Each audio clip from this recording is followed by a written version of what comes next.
नमस्कार मित्रों, जय गौ माता। मित्रों, आपको जानकर आश्चर्य होगा कि हमारे देश को हर साल 1 लाख करोड़ से ज़्यादा का तो खाद्य तेल बाहर से आयात करना पड़ता है और करीब करीब इतने से ज़्यादा का ही यानी 1 लाख करोड़ से ज़्यादा का ही क्रूड ऑयल जो हम ईंधन के रूप में प्रयोग करते हैं, जिसे हम अपने कार स्कूटर में प्रयोग करते हैं, जिससे हमारा रेलवे सिस्टम चलता है, हम हमारे जहाज उड़ते हैं, या हम खेतों में खेती करने के लिए जिन जिन ट्रैक्टरों का इस्तेमाल करते हैं उनको चलाने के लिए भी हमें विदेशों से क्रूड ऑयल आयात करना पड़ता है। शायद आपको जानकर आश्चर्य होगा कि हम अपने देश की जो खाद्य ज़रूरत है उसके मामले में भी 80% विदेशी तेलों पर आधारित हैं, आश्रित हैं। हमारे पास 80% से ज़्यादा का हमारी ज़रूरत का खाद्य तेल हम पैदा नहीं कर पाते। लेकिन ये तस्वीर 1950 से पहले अलग थी।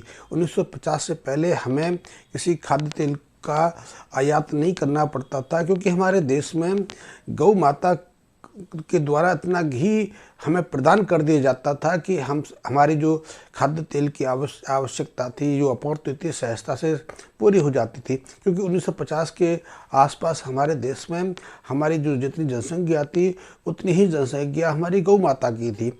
पशु और दूसरे पशु तो थे ही थे, उसमें भैंसें भी थी, लेकिन करीब करीब जितनी हमारी जनसंख्या थी उतनी हमारी गौ माता की भी थी।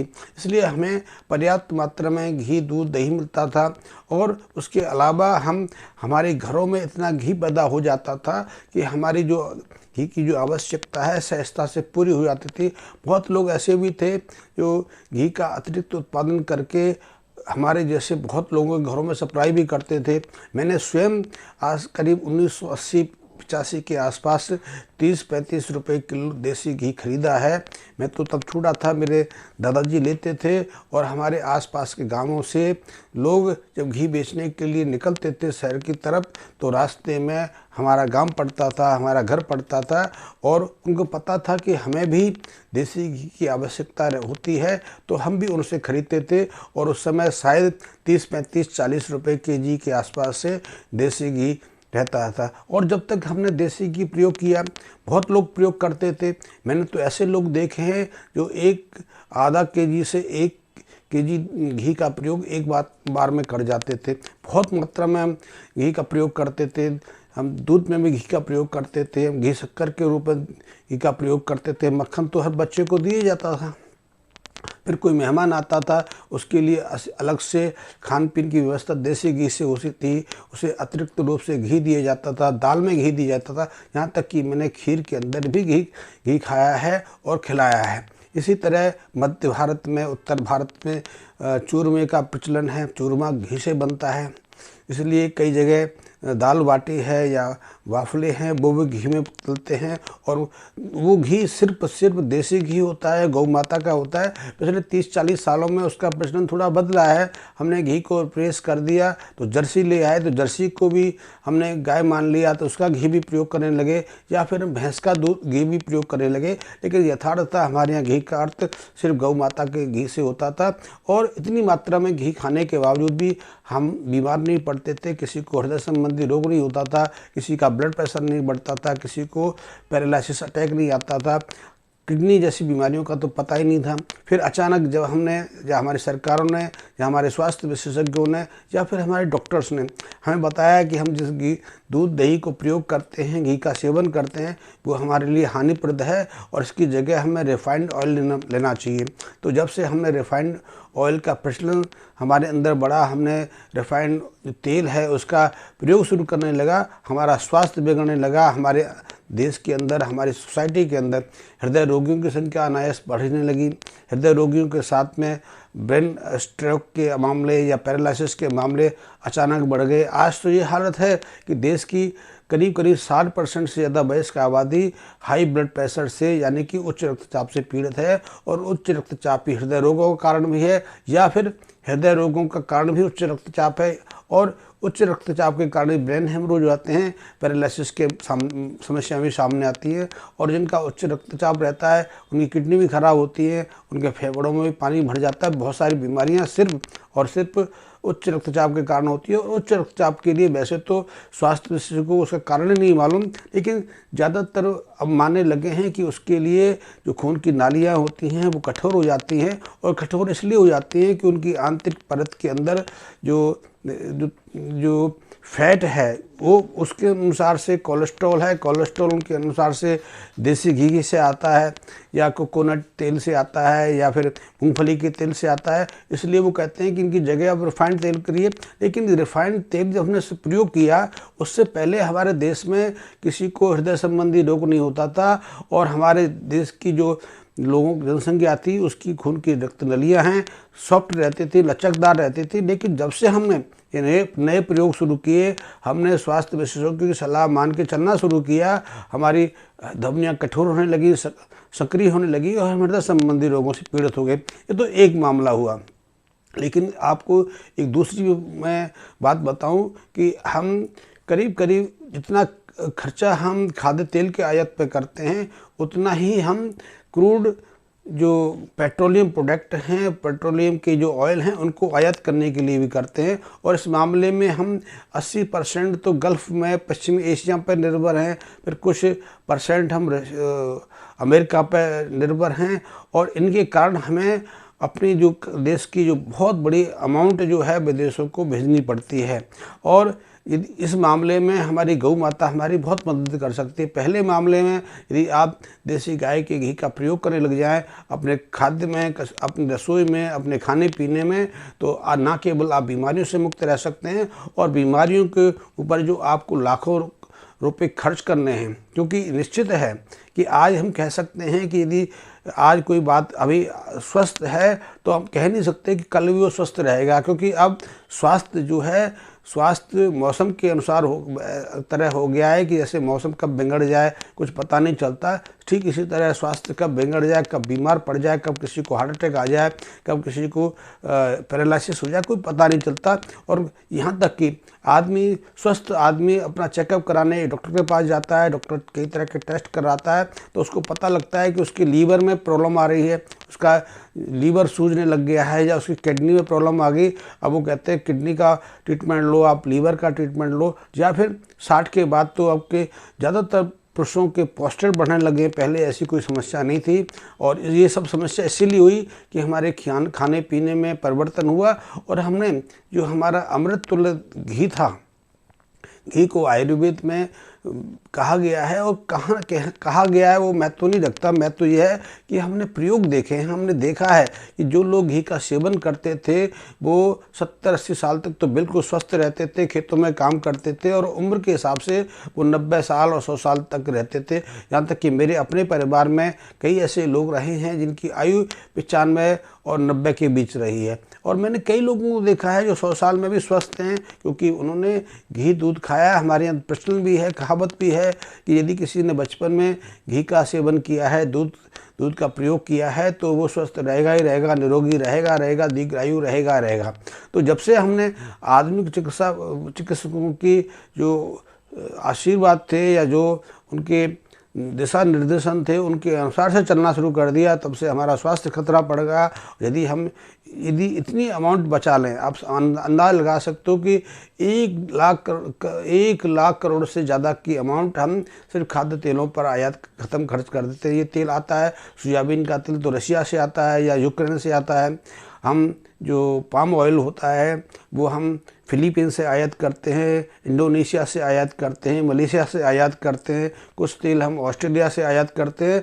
इसी तरह जो कोकोनट का तेल है वो भी बहुत सारा तेल विदेशों से हम आयात करना पड़ता है। जहाँ तक कि मूंगफली का तेल भी हम आयात करते हैं। पहले हमारे यहाँ भरपूर मात्रा में मूंगफली का तेल भी होता था, सरसों का तेल का प्रयोग तो करना ही छोड़ दिया। सरसों का तेल का तो आज कोई छौंक लगाने में या सेवन करने में बहुत कम लोग प्रयोग करते हैं। और एक चतुराई देखो कि विदेशी कंपनियों ने हमारे स्वास्थ्य विशेषज्ञों के माध्यम से, क्योंकि हमारे स्वास्थ्य विशेषज्ञ, हमारे जो चिकित्सक हैं, हमारे जो MBBS डॉक्टर्स हैं और जो MD हैं, वो पढ़ते क्या हैं, विदेशी किताबें पढ़ते हैं, विदेशी अध्ययन करते हैं। मैं स्वयं उनमें से हूँ।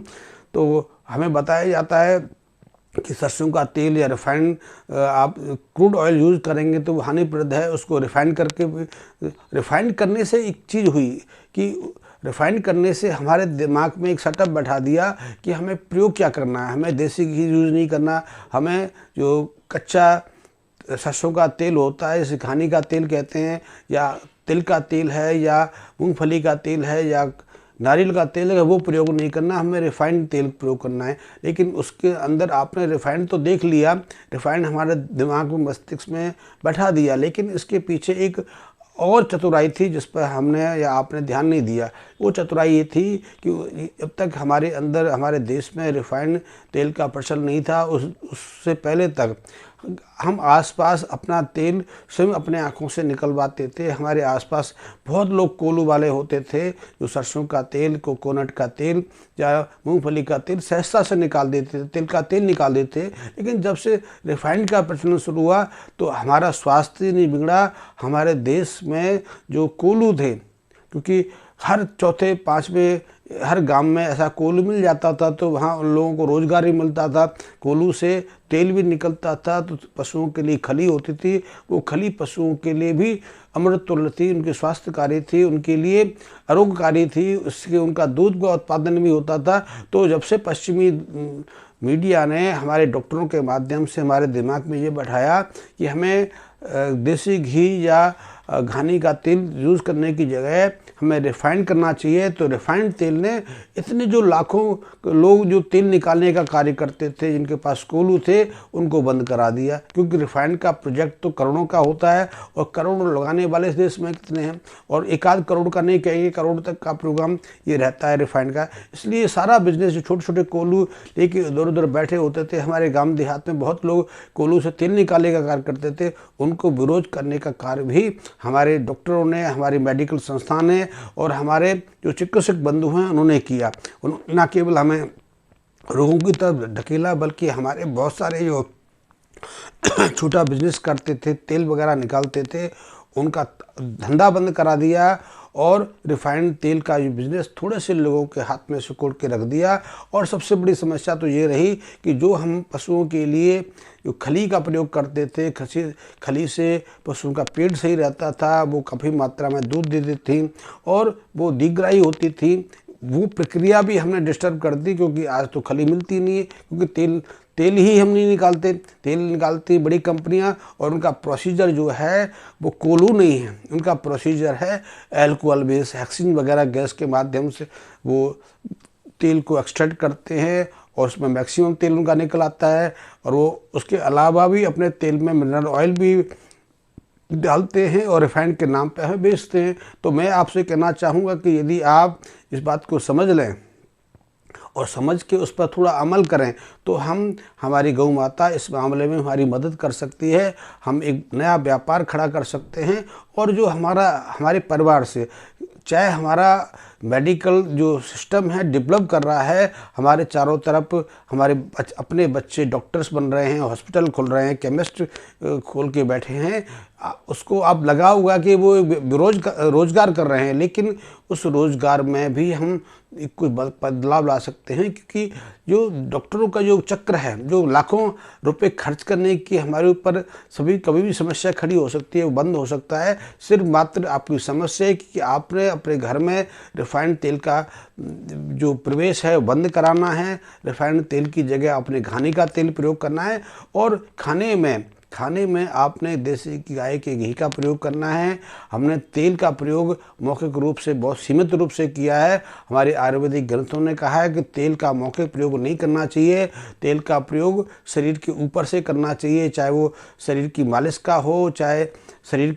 हो, चाहे बालों में लगाने के लिए हो, या फिर कुछ जो दवाएं हैं हम तेल के माध्यम से बनाते हैं उनके रूप में होना चाहिए। हमने तेल को खाद्य के रूप में कभी प्रयोग नहीं किया, लेकिन हमारे लिए खाद्य का जो माध्यम था वो देसी गाय का घी था, उसे हमने बंद कर दिया। यदि हम गाय गाय के देसी घी का सेवन अब भी शुरू कर दें तो हम फिर अपने स्वास्थ्य को पा सकते हैं। और यदि आप एक आध साल जिंदा रहने की उम्मीद रखे हुए हैं तो देसी गाय के घी के माध्यम से आपकी उम्र निश्चित ही 15 से 20 साल बढ़ सकती है। और यदि हम इसको जवानी के दिनों में सेवन शुरू कर दें, इसको भरपूर मात्रा में सेवन करें, नियमित रूप से लें, रात्रि को सोने से पहले 1 गिलास दूध में 1-2 चम्मच देसी गाय का घी यदि हम सेवन करें तो निश्चित ही हम हृदय संबंधी रोगों से, मानसिक रोगों से, हम ब्लड प्रेशर से, हम पैरालिसिस से, हम किडनी रोग से, यहाँ तक कि डायबिटीज जैसे रोगों से बच सकते हैं। और गाय के दूध में, गाय के घी में तो ऐसे गुण हैं जो हमें आर्थराइटिस और जोड़ों की दर्द से बचा सकते हैं।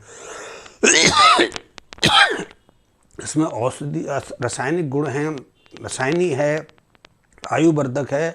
और सबसे बड़ी चीज़ है कि जो संतानहीनता की समस्या हमारे देश में बढ़ रही है, उस समस्या का निराकरण एकमात्र दूध और घी के माध्यम से हो सकता है। तो मैंने एक जो वीडियो आपको बताया कि हमारी गौ माता के पास हमारी इकोनॉमी का बहुत बड़ा स्रोत है। यदि हम गाय के घी का प्रयोग करने लग जाएं तो 1 लाख करोड़ की हम इकोनॉमी हर साल बचा सकते हैं। और यदि गोबर का प्रयोग करने लगा, जिस पर मैं अगला वीडियो बनाऊंगा, गोबर के माध्यम से हम जो क्रूड ऑयल, जो पेट्रोल प्रोडक्ट विदेशों से मंगाते हैं, उसका रिप्लेस कर सकते हैं कि गाय के गोबर में बायोगैस बनाने की बहुत अद्भुत क्षमता है। और बायोगैस के माध्यम से सीएनजी बना सकते हैं और सीएनजी के माध्यम से हम अपनी कारें चला सकते हैं, स्कूटर चला सकते हैं, हम ट्रक चला सकते हैं, बस चला सकते हैं। और ऐसे प्रयोग हो रहे हैं कि अब ऐसे वाहन आने लगे हैं। लेकिन यदि आप इसको प्रयोग करना चाहते हैं, आपके पास गाय है, आपके पास गौशाला है, और यदि आप सीएनजी में या बायोगैस प्लांट में आना चाहते हैं तो उसमें भी आप प्रवेश कर सकते हैं। ये आपके लिए फ्यूचर का बहुत बड़ा उद्योग साबित हो सकता है। लेकिन इस संबंध में विस्तृत रूप से वीडियो में आगे बनाऊंगा। आज मैंने सिर्फ देसी गाय के घी पर वीडियो बनाया है। घी आपके लिए बहुत उपयोगी है, स्वास्थ्य के लिए भी उपयोगी है, और उसके माध्यम से आप अपने को व्यापारिक जगत में स्थापित कर सकते हैं, भरपूर मात्रा में उसका व्यापार कर सकते हैं, उसमें भी करोड़ों रुपए का व्यापार बन सकता है। और आपको मेरा वीडियो पसंद आया हो तो लाइक सब्सक्राइब करें। यदि इसके संबंध में कुछ पूछना हो, कुछ जानकारी लेनी हो तो उस संबंध में मुझे आप कमेंट बॉक्स में मैसेज दे सकते हैं, मैं उसके समुचित उत्तर देने का कोशिश करूंगा। और यदि आपने अभी तक मेरे चैनल को सब्सक्राइब नहीं किया है तो मेरे सब्सक्राइब कर लें। धन्यवाद मित्रों।